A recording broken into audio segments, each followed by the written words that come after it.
नमस्कार, मी स्वप्नील. तुम्ही पाहताय सिद्धांत प्राईम. आता आपल्या समेत विष्णू काका हिंगे आहेत. हे आता टू व्हीलर वरती प्रचार करताना दिसत आहे आपल्याला. काका काय सांगाल, आता टू व्हीलर वरती प्रचार करताय तुम्ही, पार वाडी वस्ती वस्तीमध्ये जाऊन प्रचार करताय? आमचा जो उद्देश आहे हा घर टू घर आणि प्रत्येक घरापर्यंत जात असताना त्यांच्या काय अडचणी आहेत हा समजून घेण्याचा मुख्य उद्देश आमचा याच्या पाठीमागे आहे. आणि म्हणून ते बांधणी का जायचं होईना टू व्हीलरवर, परंतु आम्ही घरापर्यंत त्या ठिकाणी पोहोचण्याचा निश्चय त्या ठिकाणी केलेला आहे. त्याच्यातून जनतेचे प्रश्न आमच्या समोर येतील आणि खऱ्या अडचणी कळतील, हा याच्या पाठीमागचा उद्देश आहे. आता कोणकोणत्या भागात प्रचार केलाय तुम्ही आणि नागरिकांचा कसा प्रतिसाद लावत आहे? आता आम्ही टावरेवाडी, पिंपळगाव, चांडोली, एकलहरे, सुलतानपूर, वडगाव, काशिंबे, वाळुंजवाडी, शेवाळवाडी, तांबडेमळा हा आमचा प्रचार झालेला आहे. काही गावं अजून आमची बाकी आहेत. कसा पाठिंबा होता या गावात? अत्यंत उत्स्फूर्त पाठिंबा त्या ठिकाणी आम्हा दोघांनाही आहे. आम्हाला निवडून येण्याची काही काळजी राहिलेली नाही. लोकच आमच्या बरोबर आहेत. आग्रह करून जीव घालतात, आग्रह करून चहा प्या, सरबत प्या, हे पिऊन पिऊन आमच्या पोटाचा आता म्हणजे अशी परिस्थिती आमची या ठिकाणी झाली. अत्यंत आदराने लोक आमच्या स्वीकारतात. नागरिकांना आम्ही आव्हान एवढंच करणार आहे की विकास हा आमचा एकमेव अजेंडा आहे आणि जे प्रश्न प्रलंबित आहेत, छोटे छोटे प्रश्न आहेत, ते सर्व प्रश्न त्या ठिकाणी आम्ही सोडवण्याचं त्यांना आश्वासन दिलेलं आहे. आणि नागरिकांनी देखील आमचं मनापासून त्या ठिकाणी स्वागत केलं. आणि नागरिकांना माहिती आहे कामं आम्हाला सांगतात, ते दुसरं कोणालाही कामं सांगत नाहीत आणि कामावर बाकीची मंडळी बोलतही नाहीत. आम्हीच फक्त कामावर त्या ठिकाणी बोलतोय. नक्कीच हे जिल्हा परिषदचे उमेदवार विष्णू काका हिंगे होते. आता आपल्या समेत पंचायत समितीचे उमेदवार शिवाजी निगोट हे आहेत. आपण त्यांच्याकडे पण चर्चा करणार आहोत. प्रथम परिचय द्या. मी शिवाजी संपत निगोट, राहणार निगोटवाडी, तालुका आंबेगाव, जिल्हा पुणे. आता कोणत्या भागात प्रचार करताय? आज सकाळपासून आम्ही पिंपळगावचा 1 नंबरच्या वार्डामध्ये सकाळी दसक्रिया चांडोली या ठिकाणी करून आता इकडे घर टू घर आम्ही प्रचार करत आहे. आता तुम्ही पारा बांधावरती जाऊन जाऊन प्रचार करताय. त्यांच्या मुळात मतदार हा राजा आहे आणि आपण त्यांचे सेवक आहोत. त्याच्यामुळं आपण त्यांच्याकडे मतं मागण्यासाठी त्यांच्या घरी गेलं पाहिजे. आपण राजा नाहीये, आपण सेवक आहेत. मतदार हा राजा आहे आणि त्याचे गाठ घेणं, त्यांच्या समस्या समजून घेणं म्हणजे घरोघरी जाण्याशिवाय तिसरा काही पर्याय त्या ठिकाणी नाही. म्हणून आम्ही प्रत्येक घरोघरी या ठिकाणी फिरतोय. संपूर्ण मतदारसंघ आम्ही घर टू घर घेण्याचं ठरवलेलं. आतापर्यंत जवळजवळ 70% आम्ही घरापर्यंत पोहोचलेलो आहे आणि 30% बाकी येणाऱ्या काळात ते सुद्धा आम्ही घर टू घरच घेणार आहे.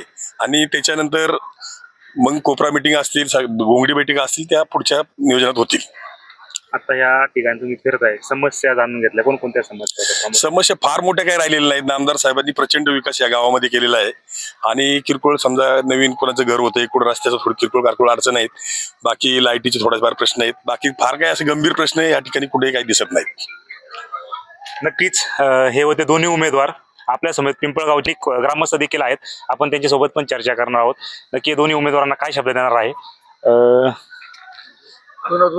तुम्ही आता काय शब्द देणार आहे? दोन्ही उमेदवार तुमच्याकडे आलेले आहेत. दोन्ही मी दीपक पोखरकर, पिंपळगाव खडकीचा सरपंच म्हणून काम करतोय सध्या आणि नामदार साहेबांच्या नेतृत्वाखाली विकास कामं या ठिकाणी चालू आहेत. आणि आमचे जे दोन्ही उमेदवार आहेत विष्णू काका हिंगे आणि शिवाजी संपतराव निगोट, हे अगदी तळागाळात जाणारे उमेदवार आहे. अगदी पहिल्यापासून काकांचा सुमारे 30-35-40 वर्षाचा राजकीय अनुभव आहे. शिवाजी शेठचा 25-30 वर्षाचा राजकीय अनुभव आहे. एक ना एक लोकांपर्यंत पोहोचलेले उमेदवार आहेत आणि त्या उमेदवारांच्या माध्यमातून, आमदार साहेबांच्या माध्यमातून आजपर्यंत जी विकास कामं झालेली, अशा पुढची विकास कामं यांच्याच माध्यमातून होणार आहे. उमेदवारांना काय शब्द देणार? पिंपळगाव भरघोस लीड देणार, भरघोस मतांनी लीड मध्ये राहणार उमेदवार. तुम्ही काय सांगणार पुढे? या ठिकाणी आदरणीय नामदार दिलीपरावजी वळसे पाटील साहेबांनी राष्ट्रवादी काँग्रेस पक्षाच्या माध्यमातून जी उमेदवारी दिलेली आहे ती उमेदवारी अतिशय कार्यक्षम, समाजाभिमुख लोकांना दिलेली आहे. विष्णू काका हिंगे गेली 40 वर्ष समाजाचं त्या ठिकाणी नेतृत्व करतायत. त्या ठिकाणी सर्वसामान्य जनतेच्या सुखदुःखामध्ये सातत्याने आहेत. त्याचप्रमाणे पंचायत समितीचे उमेदवार आहेत ते शिवाजी संपतराव निगोट. खऱ्या अर्थानं शेतकऱ्यांचा जो छंद आहे तो बैलगाडा, त्या बैलगाडा क्षेत्रामध्ये अगदी लहान वयापासून ते बैलगाडा मालक आहेत. त्यामुळे सगळ्या बैलगाडा मालकांशी, शेतकऱ्यांशी, युवकांशी अतिशय त्यांचा जवळून संपर्क आहे. आणि या वेगवेगळ्या क्षेत्रामध्ये काम करत असताना समाजाची नाळ ओळखून आणि समाजाचे प्रश्न जाणून घेऊन नामदार दिलीपरावजी वळसे पाटील साहेबांच्या माध्यमातून या दोन्ही व्यक्तिमत्वांनी आतापर्यंत आपापल्या गावामध्ये आणि मतदारसंघामध्ये देखील मोठ्या प्रमाणामध्ये काम करण्याचं काम केलंय. आतापर्यंत त्यांच्याकडे कोणतं पद नव्हतं, परंतु आता जिल्हा परिषद आणि पंचायत समिती सारखं पद त्या ठिकाणी जनतेच्या माध्यमातून मिळाल्यानंतर जे काही राहिलेले छोटे मोठे प्रश्न आहेत त्यामध्ये प्रश्नांमध्ये आता साधारणतः लोकांच्या पानंद रस्त्याची एक विशेष मागणी आहे. बाकीचे छोटे मोठे आरोग्याचे प्रश्न आहेत.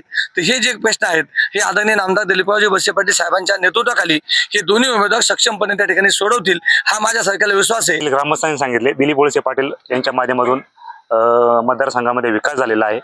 पाहूया आता पिंपळगावकर या दोन्ही उमेदवारांना कसे साथ देणार आहे.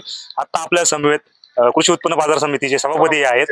विरोधक म्हणताय विकास हा झालेला नाहीये, तुमचं काय म्हणणं आहे? याचा अर्थ विरोधकांना कावीळ झालेली आहे. त्यांना काविळीच्या डॉक्टरकडे जाऊन त्या ठिकाणी कावीळ उतरवणं गरजेचं आहे. विकास जर झाला नाही तर विरोधकांनी आता जे कोणी विरोधक समजा आमच्या गटातले म्हणत असतील तर त्यांना एवढं मोठं शासनाच्या माध्यमातून झालेलं इंजिनिअरिंग कॉलेज, डिप्लोमा कॉलेज, त्याचप्रमाणे हे सगळे कॉन्क्रीटचे रस्ते असतील. विकास झालाय पण लाभार्थ्यांचा झालाय.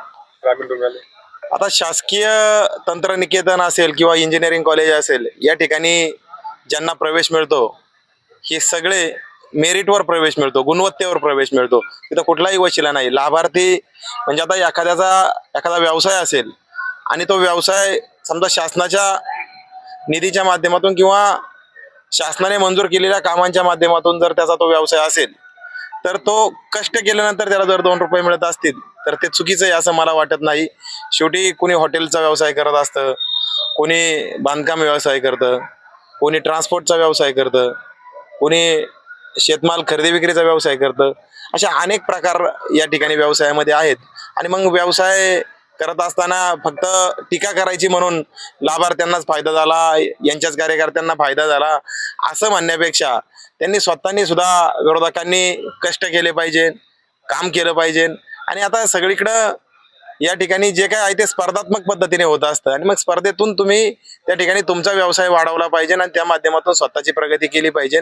उगाच काहीतरी आरोप करायचे म्हणून आरोप करायचे आणि त्या माध्यमातून सामान्य जनतेची दिशाभूल करायची, याला कुठलाही अर्थ नाही. नामदार दिलीपरावजी वळसे पाटील साहेबांच्या माध्यमातून गेल्या 40 वर्षामध्ये या तालुक्याचा चेहरा मोहरा बदलला.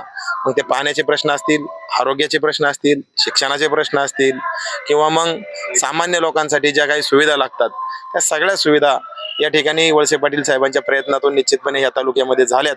म्हणून हा तालुका गेली 40 वर्ष वळसे पाटील साहेब सांगतील त्याच उमेदवाराला निवडून देत आलेला आहे.